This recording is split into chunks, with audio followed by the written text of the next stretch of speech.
Tornado! Tornadoes hit Indiana every spring. Tornado on the ground! We just don't know when and where. That's exactly why many communities have installed tornado sirens. The town of Monrovia just got 3 sirens. Around Indianapolis, there's 168. But many towns like Kokomo have no sirens at all. How does a city that size not have sirens? You're talking about a chunk of money for just one siren. Right next door, you'll find very small towns with several sirens. Rushville installed 2 of them right after it was hit by one of the deadliest tornadoes in state history. But Kokomo hasn't installed any. If we had an option to be able to get sirens, we would. Nashville, Indiana is the same way. No sirens. In fact, there's not one siren in all of Brown County. That's 312 square miles. The county has relatively few residents, but it attracts more than 1 million tourists each year. As that line of storms is advancing rather quickly across. And when severe weather heads towards Brown County, there are no sirens to warn them. We don't have a whole lot of money to spend on anything, much less something that's potentially used twice a year. Across the state, emergency management directors told us the same thing. The state says there's no grant there. There's no money out right now that I know of. There's really not a whole lot of grant money out there for sirens. But 13 Investigates found there is a lot of federal grant money available for sirens. Millions of dollars given to states every year. Kentucky recently spent more than $300,000 in federal grants for new sirens. And last year, Ohio used Homeland Security grants to buy $1.2 million in sirens. Much of that money is going to the Cincinnati area, which has outdated sirens all over the city. Frankly, if the state Homeland Security money was not available, we would not be replacing sirens. Cincinnati is replacing all these with 141 new sirens thanks to federal grant money. The question is, if cities like Cincinnati can do that, why aren't we doing the same thing in towns back home in Indiana? After all, Indiana gets millions of dollars that could be used for sirens too. Is that anything that you knew about? No. Many community leaders just don't know siren funds are available.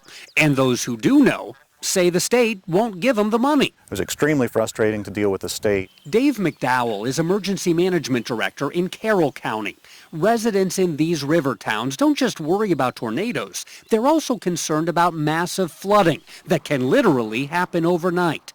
After this flood trapped residents 2 years ago, McDowell wanted to use federal grant money for warning sirens. But the State Department of Homeland Security said no. I felt let down, hurt, betrayed. I mean, how much more obvious does it get that, you need help? Last year alone, Indiana got $11.6 million in state Homeland Security grants, and none of that money was spent on new sirens. Instead, most of it went to police and fire departments for radios and laptop computers. For the Indiana Department of Homeland Security, funding outdoor warning sirens has not been a priority. I've been told for the last 2 or 3 years that there is no grant money for sirens to be used. It's hard to point the blame at one person because it's a system-wide failure that is typical of government. And 13 Investigates discovered that's not the only failure. 2 years ago, lawmakers ordered the Department of Homeland Security to establish rules on tornado sirens so it can determine the location of sirens across the state and whether more sirens are needed. That was supposed to be done by January 1st of this year, but it never happened. And the Department of Homeland Security now says it doesn't really see any point. Would there be any benefit to the state knowing where sirens are? I'm not sure that there would be. That is a local issue, and the locals are working on that. But 13 Investigates found in some places that simply isn't true. Many counties do not have detailed information to show which neighborhoods are covered by sirens and which ones are not. Under the new law, counties can ask the state for help. But in the past 2 years, that hasn't happened either. Not even once. We have had, as yet, no counties come forward about that. State Homeland Security officials say they won't pass any rules about tornado sirens or figure out where the sirens are until they get guidance from the Federal Emergency Management Agency. and they hope to get that later this year.